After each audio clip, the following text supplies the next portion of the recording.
All right, guys, what's going on? Welcome back to Everything College World Podcast. Today, me and Nick here, we're doing our 2024 preview and prediction for the UCF Knights. Look at this coaching staff: Gus Malzahn, 26-16 record through 3 seasons. Tim Harris Jr. is the offensive play caller. Spent last year as the running back coach at Miami. Ted Roof and Addison Williams will split the defensive coordinator duties. Made a bowl game last year in their debut season in the Big 12. Look at this offense. This is a part of this football team that a lot of people are excited for. Gus Malzahn, obviously a bit of an offensive guru to most. John Ross Plumlee, obviously an extraordinary talent. Didn't have the most absurd production you expected him to have. About 2,700 yards in 10 games. Respectable, but there's certainly a lot more that could have been, put on the table, and that's why they're hoping KJ Jefferson can show up and make a great impact. He's a Newton-like runner with the size and speed, the edge, at 6'3", 242. Aggressive downhill player, has strong arms, good in play action, accuracy and touch in terms of passing. Needs to continue to improve. He's coming off a very disappointing season at 23, where the entire Arkansas team really disappointed. Nick, and Jefferson was at the forefront of that. And obviously, you've heard it for a long time, and now it's coming to fruition. Malzahn reuniting with a player that's kind of like that of Cam Newton, Nick, and the expectations are going to be very high when you're getting that type of assertiveness being said about you and a current player. What are the expectations for you from KJ? Because I certainly think this is a guy that can finish top 10 in the Heisman voting. So I'm putting the expectations out there, but last year would say that those are very lofty. KJ Jefferson's a very strong, fantastic, athletic player that comes over from Arkansas. I think he really does fit in well with what Gus Malzahn is trying to do out here in UCF. I think Gus has been doing a really good job. I think he's been a solid coach for this team after being hired when he was, in my opinion, unfairly let go by Auburn, who have kind of entered a tumultuous time since he was let go before they ended up settling on Hugh Freeze. Didn't have an incredible year last year, definitely a down year compared to 22 and 2021, but still a solid season. 19 touchdowns to 8 interceptions passing, 64% comp rate, and 2,100 yards through the air. Previously in 22 and 21, he had 2,600 yards passing, as well as 24 touchdowns in 22 and 21 touchdowns in 21. The interceptions were a little bit higher last year, which certainly is a bit of concern if you are a UCF Knights fan, but I think this is a quarterback that you plug in the system and get a lot of consistency out of.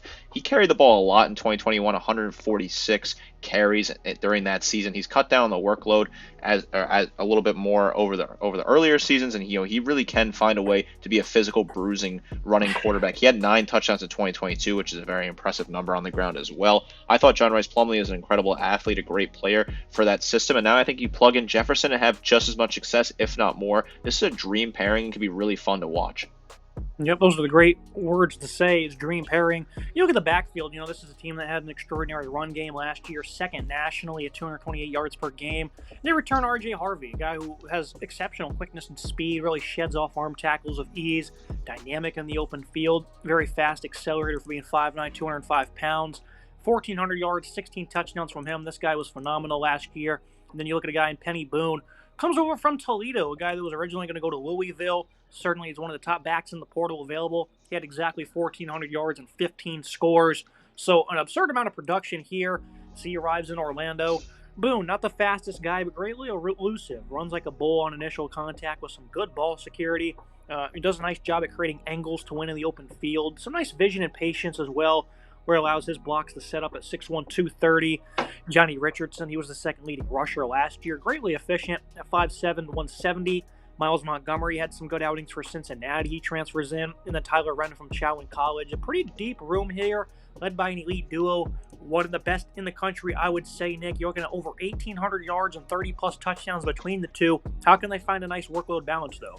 Incredible workload balance has to be figured out early on. Obviously they're going to have to draw up some plays to make sure both these guys get touches. Penny Boone was an incredible player at Toledo. Him and Daquan Finn were part of a two-headed monster on the ground. You would hope that Boone and Harvey could put together a two-headed monster down here in Central Florida. I think Boone is an incredible back, not the fastest back in the world, but elusive, high football IQ, can hit the hole, finds transition, and a really nice footwork. I love what Boone can do, a really solid add. Then RJ Harvey, when you return, that sort of production is phenomenal. Nearly 20 touchdowns on the ground last year. Really strong numbers from him. Also had 19 grabs out of the backfield for a touchdown and 238 yards receiving, so solid numbers there. Phenomenal production for him, 6.3 yards per carry. Johnny Richardson had 6.6 yards per carry. unlimited touches, including 573 yards and a touchdown for him as well. So this is a really nice backfield, three really strong players. The depth is phenomenal here. Boone and Harvey, an incredible 1-2 punch, best in the conference and one of the best in the country. I really love this duo they have. You look at the wide receiver group led by Kobe Hudson, another one of those former Auburn players. Leads the way here. Played a lot of outside pass catcher. Certainly want to see him play more in the slot with his athletic ability and body control. Needs to keep working on his route running and better hands with 6 drops this past season. Xavier Townsend played more slot than anyone last year, but really wasn't much of a difference maker. His yard per catch figure was quite low. Did have far better hands though. Trent Whitmore, a veteran, has yet to really see the field despite being 6'4", 210, the former Florida transfer guy. I think a lot of people were pretty excited for a couple years back. Auburn transfer Javaris Johnson adds a nice speed threat and is great. And again, he's reuniting with Malzahn, is certain to make big plays for this offense. Jacoby Jones, an impressive add from Ohio, had only 147 yards last year, but that was across 3 games after nearly 800 yards in 2022. Pure outside pass catcher, 6'3", 228. Love what they're able to do this receiving core, Nick. And, this is part of the offense. Kind of disappointed last year. I know Javon Baker was really good. Him and Hudson both had over 20 yards per catch. But I certainly felt like we would have saw more guys step up in terms of production. Maybe I'm being a little bit too harsh, but I guess we just didn't see the versatility that we kind of expected. And I think this year they might be able to accomplish that. I think the 2 transfers here are really good. Hudson should really explode this year. I think Townsend's going to have a lot better usage as well. What do you make of this receiving core as this team's, gearing up to try and make a run for the conference? They were lacking a little bit of that creativity and versatility last year, but I think Hudson and Townsend returning are 2 solid players. Hudson, 900 yards receiving, 20.5 yards per grab, and 8 touchdowns for him. Really solid numbers there. Townsend was good in the slot, right? You want to see a little bit more out of him. 325 yards receiving and 9.8 yards per grab. Definitely a disappointing number at 9.8. You want to see that be a little bit higher this year. 3 touchdowns for him, and then Randy Pittman at tight end, 215 yards receiving, 11.3, and 1 score for him. So nice production returning there.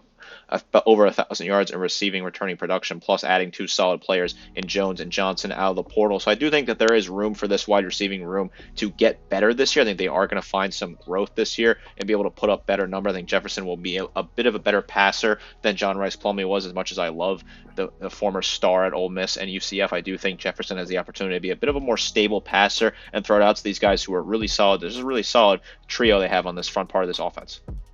And look at the offensive line. They'll try to make everything happen for the Knights. Amari Kite, had a strong season at right tackle last fall, especially in pass block. Will now shift to the left side. 3 different guys played a left guard, but Adrian Medley was sound and should start full-time this year. Right guard, going to his backup from last year, Marcellus Marshall. Center wasn't any clearer of a picture once Caden Kittler went down after only 5 games. Reliable starter if he can stay healthy, though. Wes Dorsey from WKU started a right tackle for them. He was pretty awful.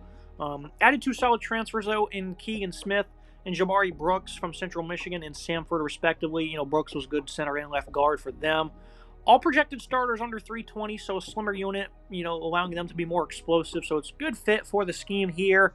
Offensive line was solid last year, but they definitely need to make some strides forward, Nick. You have better experience now, and some guys I think they're confident in terms of transfers outside of maybe Dorsey. What do you make of this offensive line? It's going to be middle of the pack all year long, but they might have just enough to get the job done. This is a unit that's not terrible. They're a middle-of-the-pack unit. That's a good way to put it. When you look at these guys, they're a bit undersized. I do think Knight and Medley on the left side aren't terrible. I think Kittler at center is a good leader for this team, despite his inexperience. A guy that's continuing to get more experience as time goes on. Paul Rubelt and Marcellus Marshall as well on the right side are not terrible. The size worries me, right? These guys are undersized, which is certainly a bit of an issue. You need to have a little more reliability at center as well. Kittler only played 5 games last year. But in general, I think this is an offensive line that's not terrible. They really just need to be able to create holes for the running backs and the quarterback to find those opportunities. They can block properly, create holes, and let this running room pick up the yards they did last year. They were second in the nation on the ground. They'll find a lot of success in offense again this year. Look at the verdict for this side of the ball. A typical Malzahn offense that features great speed and abilities, matched with a veteran offensive line for the most part. The only wrinkle this year is that they throw in a de facto Cam Newton clone into the fold, and that's what makes this interesting. KJ's coming off a poor season, but has all the makings to potentially be a Heisman candidate. High upside here. Great balance. I think it's going to cause terror in the Big 12. What do you make of this offense, Nick? Because I'm very high on it. Love what they have in the backfield. I think they have enough pass catchers. And again, I think Jefferson is a great underdog to win the Heisman potentially. I know those are lofty expectations, but with Malzahn at the helm, it seems realistic. It's a very exciting team. I think this is a team that has a lot of high upside. They were number 2 rushing team in the nation last year with 228.2 yards per game on the ground. That's a ridiculous number. They also scored 31.3 points per game, a top 50 offense in that regard last year. In general, they were a top 10 offense in yards per game, nearly at 500 yards per game in total. I think that if you have Jefferson and Malzahn working together, that's an incredible duo. We saw what he could do with Cam Newton. I think the physicality of KJ Jefferson is going to be great for this league. I think he's a really strong physical quarterback that can throw the ball and run the ball. I think he's more reliable passing than John Rice Plumlee was. And you look at the wide receivers, they return solid production in Hudson and Townsend, two really solid guys, plus an elite running back duo, adding one of the best backs in the portal, and Penny Boone, a guy I'm extremely high on out of Toledo. I think the sky's the limit for this offense. This offense could certainly be the highest scoring offense in the league, in my opinion, as well as the highest rushing offense in the league. This team should put up a ton of points, blitz you over and over again, and they will be able to beat down on those teams that have weak defenses by just running all over them. Now you look at the Knights defense, it was all right at times, but for the most part, they really let this team down. They get back 4 starters, relatively the same defensive lineup from a season ago, despite Tremont Morris-Brash's departure, which is a major one, but Malachi Lawrence should step up and potentially reach elite status. Was better as a pass rusher than against the run, but should take that next step. Jamal Johnson only saw a few snaps as a freshman. A tad undersized, though, at 6'2", 250. Najee Kelly has plenty of upside still left after showing flashes at Miami, just not getting enough playing time there, and was a deep rotation for the Canes. Dalen Dotson arrives from UT Martin, a guy who was an elite run defender the past 3 seasons, showing improvements in pass rush as well over time. The interior offensive line returns Lee Hunter, who was a very productive player at 6'4", 320, was a great run defender. Ricky Barber, a 6th-year player, has been a solid rotational piece, but needs to be more emphatic in terms of playmaking. Matthew Alexander and John Walker both saw nearly 400 snaps. So well-defined rotation here.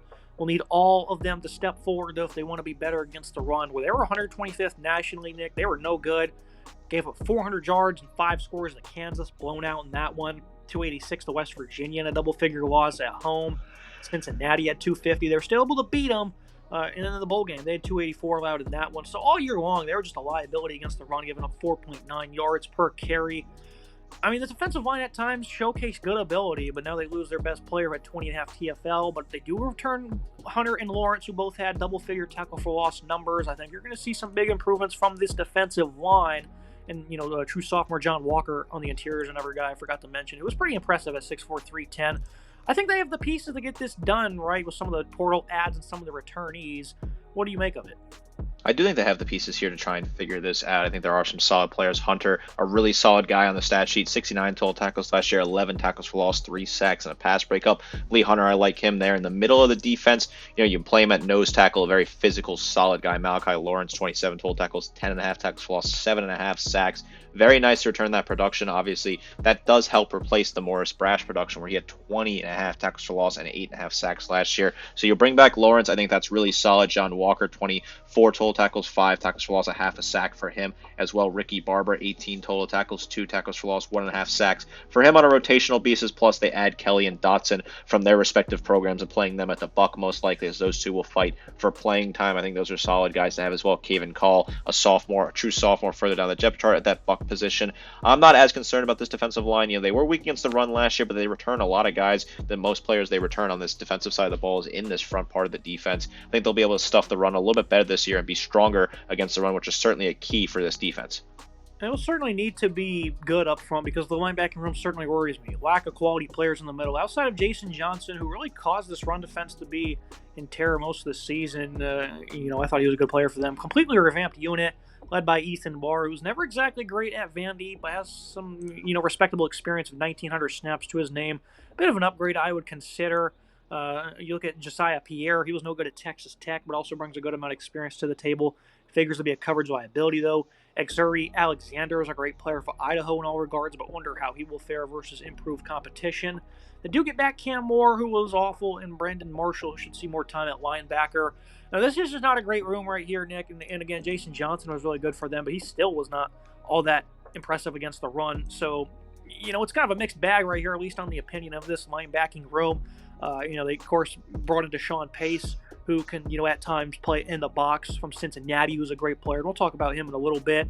Another part of the defense, Nick, where you think they'll be better, but if they're not, they're just going to struggle bad.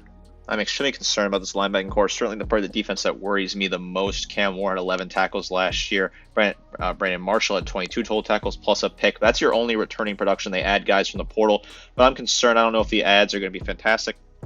Ethan Barr has SEC experience, but wasn't particularly good at Vanderbilt as well. Zaire Alexander comes over from Idaho. What is that going to look like for him? And then Jazaire Pierre was just not very good at Texas Tech and doesn't really seem to be much of an improvement. He's penciled as a starter at wide linebacker. I don't know if he's going to be able to really make things happen there. I'm definitely concerned about this linebacking unit. I think it's very weak and extremely concerning if you're a Knights fan. Now you look at the secondary. The CV group features the return of Brandon Adams, who was a quality player versus the run. Only allowed a 41% comp rate against him. Jakari Henderson was solid as a redshirt freshman. Rest of the room's made up of transfers. Traquan Fagan spent past 2 years at USC and Alabama. Didn't really play any snaps at all, though.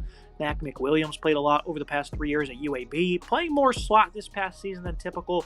Handled it well with his run-stopping skills being on display.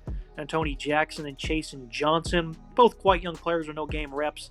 Safety room is no different, as a few outside faces arrive. 2 from Cincinnati and Byron Threats, who's been a 2-year starter for them. It was pretty uneventful. And of course, the aforementioned Deshaun Pace, a greatly versatile defensive back, should play in that star slot role. I think he'll be able to also play in the box, like I alluded to. Sheldon Arnold was an elite player for East Tennessee State.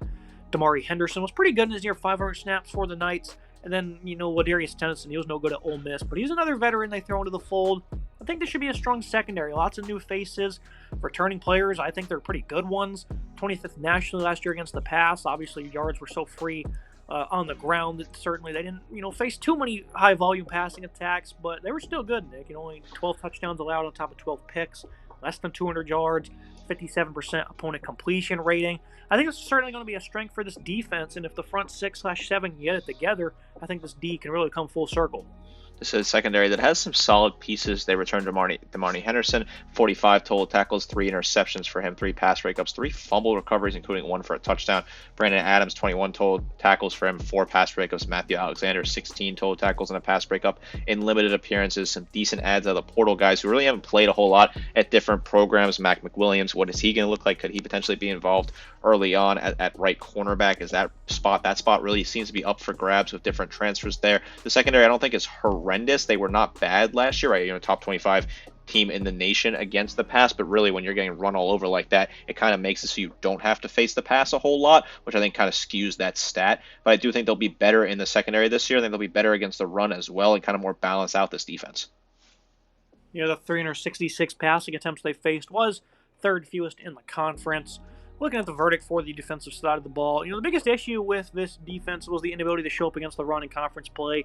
Again, the linebacker group sees some improvements with his transfers, but this D-line will be forced to do some heavy lifting. Secondary should be a good group on the other hand, much like it was last year. Overall, we should see an improved defense across the board. Look at the schedule and the prediction for UCF. This team just seems primed for a breakout under Malzahn, as he has exactly what he wants. A big-body dual-threat QB with an elite backfield, full of speed.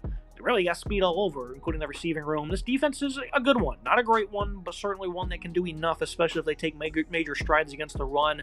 My prediction reflects a marginal improvement, but there is games here that could easily be lost if that defense does not take those improvements. 9-3 for me. I see this team beating Utah in the season finale at home, punching a ticket to the conference championship game. I think this is a good one, Nick. And again, I just think they're primed to do damage. Obviously, a lot of these games could be 50-50 at the end of the day. That just seems to be the theme of this conference, losing all 3 games on the road. And I think they might potentially get caught slipping at Arizona State, at Florida, a non-conference, a game that a lot of people will be paying attention to as well. Very good football team here. Again, I think Malzahn has what he wants, and I think they're going to deliver big time. Lofty expectations, but you're certainly on par with me. I'm very excited for this team. I think you and I agree, a bit boring, but you and I agree. I think this is a pretty straightforward schedule when you look at it. At Florida, you could potentially even consider that a closer game. I think they could beat Florida if things go right for them. If Florida's having a tough start to the season and morale is low by the time we get to October, you could see an upset down there in the swamp. Hesitant to pull the trigger on that right now. Also tough to play in Ames, Iowa. I do have a lot of faith in Iowa State and West Virginia as well. Further down on this list, I think the Mountaineers are primed for a really strong season. I like this team at 9-3. They're in contention for the conference title game. game. They're going to certainly play in a high-value bowl game this year. Gus Malzahn is building a solid culture down there in Central Florida. Like I said earlier in the episode, I think he was wrongly dismissed from Auburn, even if he did beat Alabama a few too many times for my liking as an Alabama fan. I thought he was wrongly dismissed from Auburn. I thought he got a bad treatment there, and now he finds himself back on his feet at Central Florida, building something slowly but surely as they are now in the Big 12. I like what they have on offense, and they're going to be able to run the ball extremely efficiently this year. They're going to be able to put up a ton of points per game and yards per game on the ground. I think the defense has some interesting aspects. I'm worried about the linebacking core, but I think the defensive line